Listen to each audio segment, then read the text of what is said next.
Hello my dear students, elementary grade का जो design drawing है उसका बेसिक प्रैक्टिस हम सीखते हैं। आप सब्सक्राइब कीजिए मेरे चैनल को प्लीज़।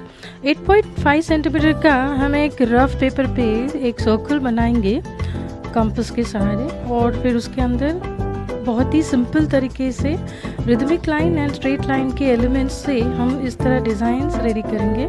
आपको अपोजिट में 2 पॉइंट्स लेके रिदमिक लाइन को इस तरह बनाना है, और उसके लेफ्ट राइट पे वापस 2 पॉइंट्स लेके आपको सर्कम्फ्रेंस के अंदर, सर्कल के अंदर रिदमिक लाइन बनानी है। और ध्यान रखना स्ट्रेट लाइन इस तरह बनाइए जिसकी वजह से आपका जो ड्राइंग है बहुत ही पेंटिंग के वक्त मेसी ना हो।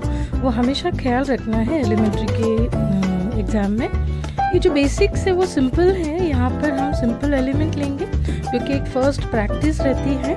प्रैक्टिस ऑलमोस्ट 10 to 12 टाइम होनी चाहिए एलिमेंट्री के डिज़ाइन ड्राइंग की, जिसके कारण आपको पेंटिंग का जो कलर स्कीम है, वो टेक्सचर्स और कुछ प्रिंसिपल्स ऑफ कलरिंग है उसके बारे में आपको ध्यान रख के वर्कआउट करना है। तो ये जो बिगिनर्स के लिए बेसिक प्रैक्टिस है उसके लिए आपको एक काम करना है। कलर स्कीम जो भी आप ले रहे हैं, जैसे कि यहाँ पे कॉन्ट्रास्ट कलर ले रही हूँ मैं, रेड कॉन्ट्रास्ट, ब्लू ले रही हूँ, तो प्राइमरी में से जो कलर्स हैं वो एक दूसरे को कॉम्प्लीमेंट करते हैं, कॉन्ट्रास्ट कहलाते हैं। तो हम रेड कॉन्ट्रास्ट ब्लू लिए हैं, और इनिशियल्स उसके जो रहते हैं वो ऐसे मार्किंग करनी है आपको। जैसे कि रेड के लिए मैंने आर लिखा, ब्लू के लिए बी लिखा। इस तरह हमेशा जब हम 2-4 बार प्रैक्टिस करते हैं डिज़ाइन ड्राइंग की, तो इस तरह आपको थोड़ा लिखना है। फिर उसको फेड करने के बाद आपको कलर जो है वो भरना है। यहाँ पे जो कलर स्कीम है उस हिसाब से अगर हम बात करेंगे तो एलिमेंट्री में आपको कलर स्कीम अगर दी तो आप उसके हिसाब से कीजिए। अगर आपको अपनी चॉइस के हिसाब से कलर स्कीम लेनी है तो हटके थोड़ी होनी चाहिए कलर स्कीम, वो हमेशा ध्यान में रखना। अभी हम इसको पेंटिंग के लिए हम थोड़े जो लाइंस हैं वो हम फेड करेंगे। इस तरह मैंने 2 पेंट्स जो हैं, 2 कलर, 2 शेड्स है वो अलग अलग सेक्शंस में निकाले हैं पैलेट में। वो 2 ब्रशेस मैंने हाथ में रखना है ताकि हमारा काम भी फटाफट हो जाए। मार्किंग तो हो चुकी है, हमें तो पता है कि कहाँ पे कौन सा कलर देना है।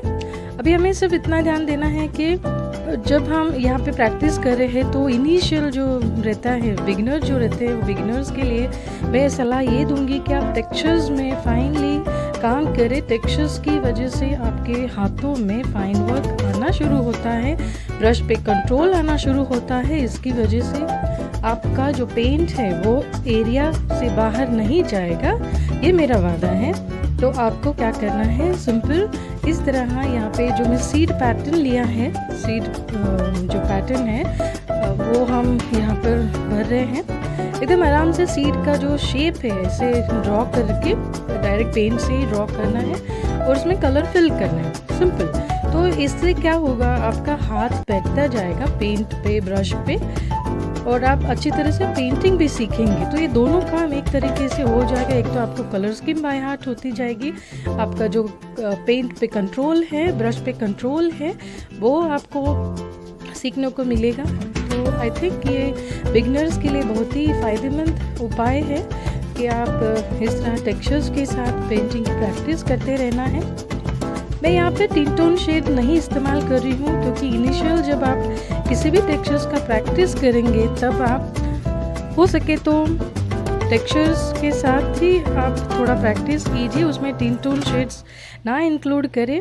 जब आप उसको एक अच्छा सा फाइनल एक टॉपिक लेंगे, प्रॉपर कलर स्कीम लेंगे, तब आप उसमें 3 टोन शेड्स भरें।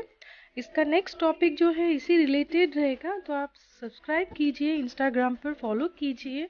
आपके कुछ भी क्वेरीज हो तो आप पूछ सकते हैं, इंस्टा पे डीएम कर सकते हैं मुझे।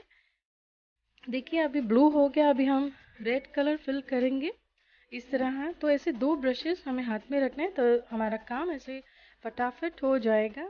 तो इस तरह हमने अच्छी तरह से फिल करना है। एलिमेंट्री के लिए जो स्टूडेंट्स है जो इनको अपीयर करना है तो उनको डिज़ाइन ड्राइंग में सिर्फ 2.5 आवर्स मिलेगा। So you will get enough time actually दिए गए जो शेप्स है उसको प्रॉपर ज्योमेट्रिकल टूल से आपको मेजरमेंट के सहारे बनाना है। जैसे कि सर्कल का आपको डायमीटर या रेडियस दिया जाएगा, उस हिसाब से सर्कल बनाना है। सेमी सर्कल है या ट्रायंगल है, हर एक चीज़ों का आपको मेजरमेंट दिया जाएगा, हर एक शेप का। एंड देन उसके अंदर के जो एलिमेंट्स है वो आपको सिर्फ और सिर्फ हाथों से खुद ड्रॉ करना है। वहाँ पर आपको किसी भी तरह के ज्योमेट्री टूल्स का इस्तेमाल नहीं करना है, ना कि किसी पेंसिल्स का इस्तेमाल करना है, ध्यान रखना। इस तरह हम ठीक से पेंटिंग की प्रैक्टिस करते रहेंगे। जैसे ब्लू कॉन्ट्रास्ट हमने रेड लिया है, एक दूसरे को कॉम्प्लीमेंट करता है, इसीलिए उसको कॉन्ट्रास्ट के कलर्स कहते हैं। स्प्लिट कॉम्प्लीमेंट्री इससे थोड़ी सी अलग होती है, जिसमें आपको दो प्राइमरी को चुनना है, उसको मिक्स करके जो शेड मिलेगी वो ही आपकी रेस्ट ऑफ प्राइमरी की एग्जैक्ट स्प्लिट कॉम्प्लीमेंट्री कहलाएगी। तो ये दो जो कलर स्कीम है थोड़ी अपने आप में डिफरेंट है। एलिमेंट्री की एग्ज़ाम्स में थोड़ी हटके आप कलर स्कीम का इस्तेमाल कीजिए। बहुत सारे बच्चों को मैंने देखा है कि सिर्फ और सिर्फ warm colour, cool colour scheme में ही वो हमेशा पेंटिंग करते हैं। सिंपल टिन टोन शेड्स में देते हैं, वैल्यू ठीक से देते नहीं हैं। उसकी जो रूल्स है, रेगुलेशंस हैं पेंटिंग की, जी हाँ, this is called principle of colouring. तो मैं आपको इसकी नेक्स्ट सेशन में ज़रूर सिखाने वाली हूँ। एक प्रॉपर रिलेटेड टॉपिक लेकर ही हम उसके ऊपर काम करेंगे। तो आप ध्यान रखना, इस तरह प्रैक्टिस करते रहना। वीडियो एंड तक देखिए प्लीज़, लाइक कीजिए, कमेंट कीजिए। इसके रिलेटेड और भी मेरी चैनल्स में वीडियोस हैं, आप प्लीज़ देखिए ज़रूर।